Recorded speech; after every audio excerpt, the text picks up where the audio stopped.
Hello and welcome back to another episode of Supercoach Insider. My name is Ben, And I'm Swizz. and thank you for joining us. We are touching on rookies and mid prices, the ones that have stalled and fall flat on their back. Swizz, thank you for joining us, mate. We're going to be touching on a lot of relevant stuff today. First of all, shouting out though, SC Insider 100. You can find us on Facebook, Twitter, and Twitch. Also find us on all the audio platforms as well. So SC Insider 100, Spotify, SoundCloud, YouTube, so Stitcher. Search for us on the YouTube. Speaking of the YouTube, mate, making a little bit of money now on the YouTube. I'm sorry for the ads, but fuck you all. Um, look, thank you for all the comments. Love it. Literally, YouTube, if you're not on there already, please do get on there and support us. So many comments where I was like, hey, like, drop a comment. We'll give you a shout out. And then we had so many comments where it's actually getting a little bit hard to recognize you all. So I do apologize. But really happy. Today also brought to you as well by earnu.io. So catch that if you haven't already. I'll do my bets and my tips for projections this week. Unfortunately, all the upsets have really fucked my chances of getting some free crypto. And the other one is splashvodka.com.au. Now, let me see if you can see this. It's Yeah, a bit bloody bright, no, but we can see it. Splash Vodka, right? So I've got these now. The issue is I'm on antibiotics right now, boys. So I can't actually drink these, and I would really like to. So I've got two lots here to show you. There we go. Oh, tasty. Now they are naturally flavored sparkling water, sparkling soda water with a hint. So it's splash. So give it a splash. And zero point 0.9 standards, low calories, no sugars. Man, I'm keen. Zero point 0.9 standard drinks in this little 250 mil. I'm going to get fucking blind one day. Really I'm keen to just give it gonna a stick go. with the Fijian rum right here, mate. Mate, we'll have to get you some down there. That's the perks of not being up in Queensland, mate. This is where the AFL Grand Finals happen. This is where a lot of stuff happens up here in Queensland. So we'll get you some at some point. But I'm on the old Coke Zero. Swizz, the rookie dilemma. We got a couple poking their head through. Bruce has decided to kind of give us a halfway in, halfway out scenario. It's an interesting week. Just as Sunday comes into football, I have to tell you, Swizz, I might have jinxed everyone because I'm sitting there in quarantine, in isolation, on my bed.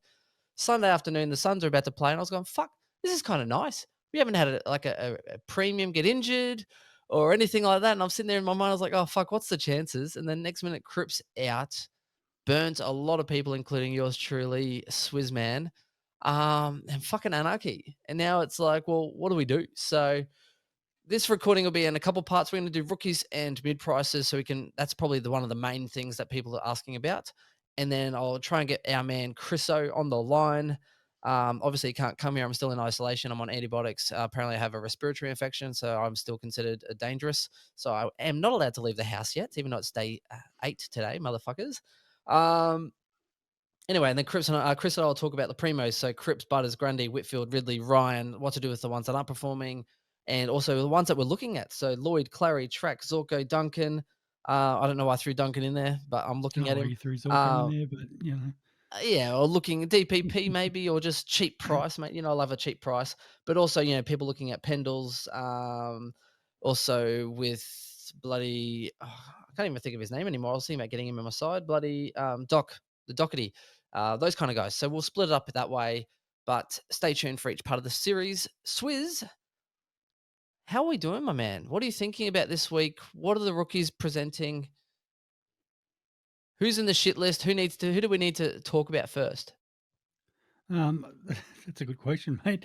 For the rookies, I was just doing my team review, and I was talking about how most of my rookies are actually not too bad. I'm actually kind of happy with all the rookies. I kind of need another couple of weeks. Um, like Hinge was a rookie who's unfortunately copped an injury, so probably will start him because he's still actually around that rookie price. Break even now of 29 was playing similar to Bowie, 30, 40 metres off the ball, didn't impact the game as much as he would have liked because Essendon were short chipping the ball around, trying to take him out of the play. So on any other given day, if teams were bombing out, he could have easily scored 60 or 70 before he went off injured. Unfortunately, he did go off injured, and we haven't really had much of a report of how he's doing. So, it, Hingy? yeah, Hingy.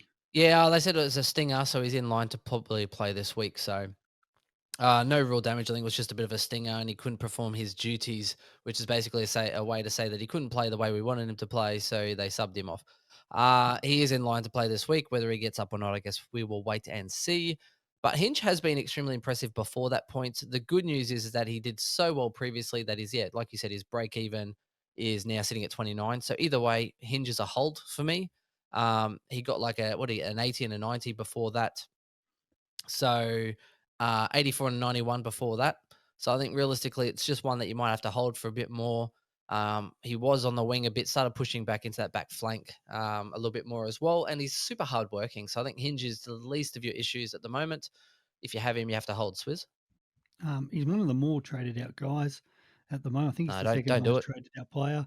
And Don't the do it. appeal is because of O'Driscoll's 104, it is an easy trade. And I even said it's something that I'm looking at because of the 100K. But if I want to be conservative, Hinge to O'Driscoll is probably the more conservative move just because you've got to trade sort of somebody out to get O'Driscoll in if that's the way you're going. Um, That's true. That was my so I can dilemma last understand week. I had to and I can get someone understand out. people trying to free up and going, okay, I need 100K to go sort of crips up to somebody, or looking at doing another move, and that's an easy one to make the 100,000. In a perfect world, I'd like to keep Hinch, and there's a couple other rookies maybe I can look at for a Driscoll, but yeah, it all depends how those teams are named, and that come Thursday night. That makes sense. And this is also all relying on Crips being available or not as well. There was a tweet put out yesterday saying that apparently it's minor and he's a chance to get up for this week, old Cripsy, but yet to be confirmed by the club. And that's yet to see any more other journalists or reporters actually commenting that he is actually okay. So I guess we will wait and see as far as I think usually Wednesdays teams will sort of do their bit of injury report and a bit of an update, that kind of thing. So stay tuned to that. But if it's a low impact injury, 1 week even, I'd be holding. Two or more, if you're going for overall two, you have to kind of trade, in my opinion.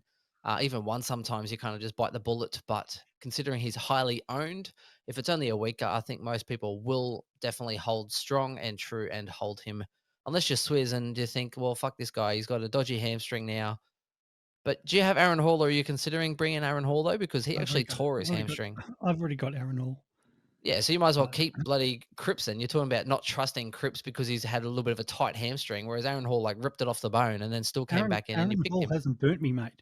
Cripps, he's got a long way to go to bring Oh, back because that you had him reach. captain, right? You had him captain. So there's no logic with you anymore. You're like fucking burn the Fuck house that guy. down, everyone inside it. Yeah, okay, right. So you're emotional right now, Swizz. Yeah, Let it right now. pass. Right. Let it pass. Let it pass. So I guess if we're talking about Hinge, we'll talk about the other defenders. Probably the only other one, the main one. I think a few have brought up McCartan, but I think Gipkus is the one that I'd rather touch on at the Yes, moment. Gibby. Um, and Stanley. he's been pretty solid for us. His break even's gone to 17. The bigger issue is Richmond's ins. So we're expecting definitely Lambert to come back in, but Vlosten will be either this week or next week. And I think Gipkus's role all depends on Vlosten. Yes, they've got Ben Miller in there who could be dropped before him, but I think the way kind of Miller was playing, Miller, Tarrant, just those more mature bodies, and Gipkus now sort of 4 games in, they might want to give him a rest. So it wouldn't I was gonna surprise me if I was gonna make what a was that? joke about Nick, but it was lost on me. Wow, you have been in ISO way too long there, Benny. Can't Lost on can't me? get No. your jokes out to your little one up there. Ah, can't do it, mate. Um, yeah, Yeah, no, I so feel you, Yeah, yeah, would you Gipkus is here's a good price point, though, is that yeah, sorry, and we can't see each other, that's why this is an issue, and fuck no, I up can whoever actually told see me you. last week, I need to stop when Swizz talks. I'm like, "Swizz needs to stop when I talk." That's how this works. The we can also tie him in, those expensive premiums, so, the ones that aren't really firing, Ward, Gibcus, et cetera, is it worth kind of sidewaysing them and banking a little bit of cash for a rookie with better potential at this point of the season, Swizz? I know it's about 4 rounds in. What do you think? It all depends if they're selected or not. If they're selected, and you can move somebody else on, yeah, do that. But as I said, I expect Gipkus. I'm hoping that they play him one more week because it is Adelaide. I think, yeah, they may give Gloucester one more week because they've got the Melbourne game coming up, and that's what I really hope that happens. And then he gets probably another 50 or 60, or what did he get last week? 49. He probably maxes out of cash there. The problem is then he's probably only making sort of that 10 sort of K this week, and there may be nobody to trade him to next week because there's no really other defender rookies on the bubble. The only option you might have if you went, say, a Ward or somebody like that to a Driscoll, because he's got the dual position, you can move Gipkus next week, move a Driscoll in there, and then look at somebody else. But there's not a huge amount of rookies on the outlook, so that is Yep. something. You'd have to wait until that round after round 6 then to be able to move Dacos back into defense and then try and look for maybe even going early on a Clark or someone else if there's a rookie in the midfield that presents, or and do it sort of that way. Um, so if you don't trade him this week, you're saying you probably have to wait 2 more rounds till at least Nick Dacos gets his DPP. Because it doesn't look like you're right. There doesn't really look like there's any rookies on the horizon. So this is kind of looks like this is probably it for the rookie defenders at this point in time because there was already slim pickings anyway. And unless Dumont or no, not Dumont, bloody Wilmont, unless he comes up from the ashes, which I doubt's going to happen, there's no one really there for defensive line. So I think there's more mids and forwards that we're kind of keeping an eye on that haven't had a chance yet, like Hollins and Clark and these other guys that we're kind of hanging out for when they do surface. Whereas defenders are already kind of like picked out and tapped out. So definitely one. If you need another defender, this is probably one of your last shots to kind of get it in, and he is someone who could score well if he does well the next couple of weeks. So I guess we should probably talk about O'Driscoll, the Yeah. nod master. Now he was sub in his first game, which basically I think is the only reason why he wasn't more traded in last week because of that bad score that he had first of all. It's probably also the reason why he's not priced at more like 180 odd thousand right now. So he is kind of at a price point where it's definitely achievable. He's 167,000. He went up 43,000. His first game, 18 as the sub, got a 49 last week, and this week came out with a 104. So I thought he was very impressive. Especially, I think he was like named on in the following sort of component. So it's going to be interesting this week to watch how he plays. Did well enough that they can't drop him, right? So him and Brody, absolutely hands on ground, some of the best on the field. They can't drop him, right? So Tucker is coming in. Also, Sarong is meant to be fit and coming back in. Fife would be what a handful of weeks away. For me, it's looking all good for O'Driscoll. I think he was definitely impressive enough. He's looked better as each game has gone on. My concern, though, is probably more around Erasmus and those potential other mids coming back into that fold. Um, so for me, it's an O'Driscoll. It's an easy one. Bowie to O'Driscoll, and we'll touch on Bowie soon. Easy decision if you want to bank that cash now. If you have Stanley, Gibcus, or if you have a Hinge, then they're two that you could potentially make a little bit of cash and kind of go down to. Otherwise, I think it's choose whoever is probably most disposable in your team, and I suggest you get in Driscoll. Now, Erasmus is a different story, though. Swizz, where do you stand on Erasmus? Yeah, as you said, the Fremantle have got players coming back. I can't comment on how he played because obviously I was at the Richmond Doggies game, so I've seen none of the Freo GWS match. But I don't think it makes a difference though. He still scored 70. Somebody's got to be taken out for their ins, and unfortunately, first in, first out, and that's what I think Erasmus will be. Yeah, I did watch quite a bit of the game, and it's funny though because I saw him in parts. Erasmus. I thought he did some good things, but Nod just I kept seeing him. Do you know what I mean? So it's really hard to kind of look back and think because I'm like, I was watching for Brody and I was like, he's killing it.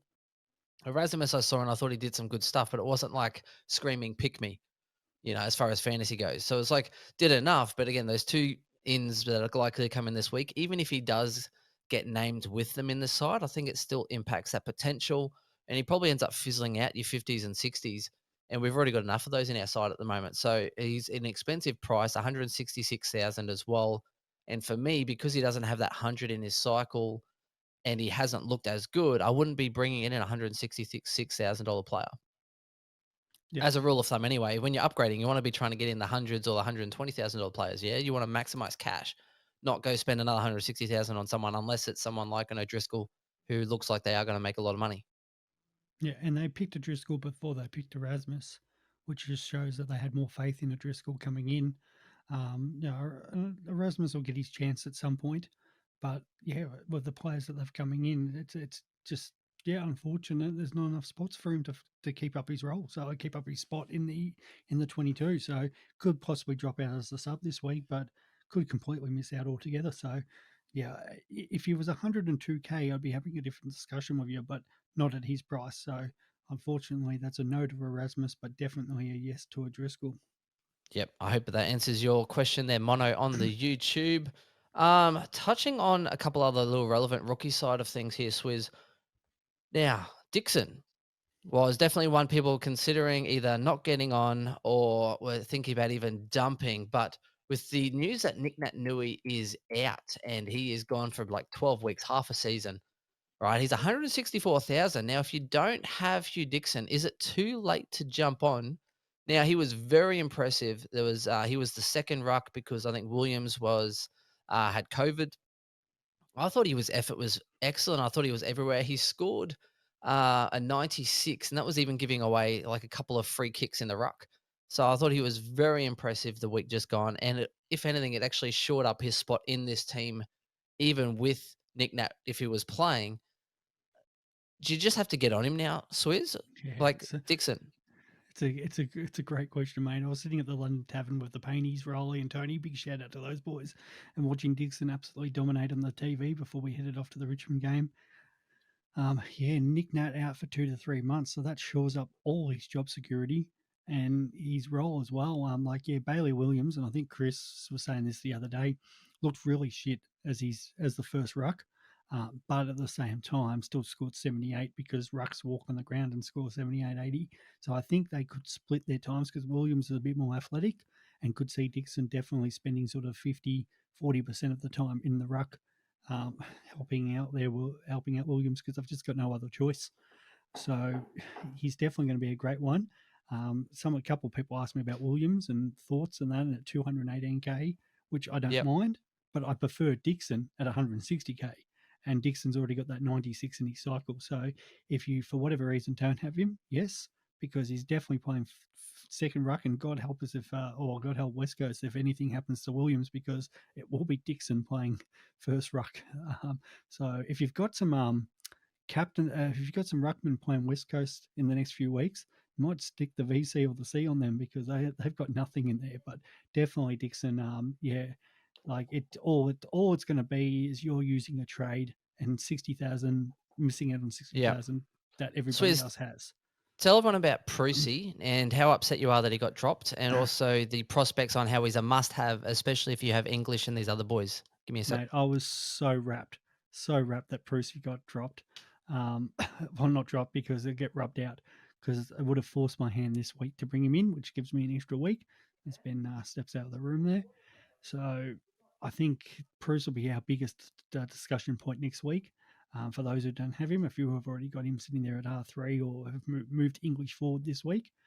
So Dixon definitely becomes an option as the cover if you have Bruce already. If you don't, then yeah, you need to think about how you're going to get him Bruce next week. Excuse me. So, yeah, I think that'll be definitely one of the big discussions next week, or even if people want to move this week and going, if I'm a set and forget person, because it's easy if you have Dixon or if you have English or you have one of them as your R2. There's no problem because you want Bruce on field. Like, yeah, you can sit him at R3, but do you really want 100 points as your R3 sitting there not scoring for you? Because it looks like that's what Bruce is going to score. So definitely, um, you're going to have to plan around that. And with yeah, if you are a set and forget person, well, it's definitely going to be a big discussion point for next week on what you do to get Bruce in there. Yeah, Does Prussy's that definitely a sound big good? one. Someone that I started to as well. So, look, he got Yeah, you're suspended. lucky then, mate. Paddy Ryder didn't probably deserve to get 2 weeks, but I'll take a 1 week compromise just to get Hayes an extra week of cash generation for me. But again, He's Hayes is appealing a it at a situation. time. He's appealing it, Yeah, so, but I think he yeah. still probably cops at least one. I expect him to appeal anyway. That Yeah, was a given for me. 2 weeks was a bit rash, yeah, a bit much, but and I I'd take a understand people one have week. they have strong opinions, but I'll take 1 week for Hayes generation because I'm selfish, not because I think he deserves it. And Hayes is the first one in for any forward or any ruck, so that's why he is also a good viable option to hold because I still think Hayes will get you to that sort of 250, 300 mark and will make you your money quite easily.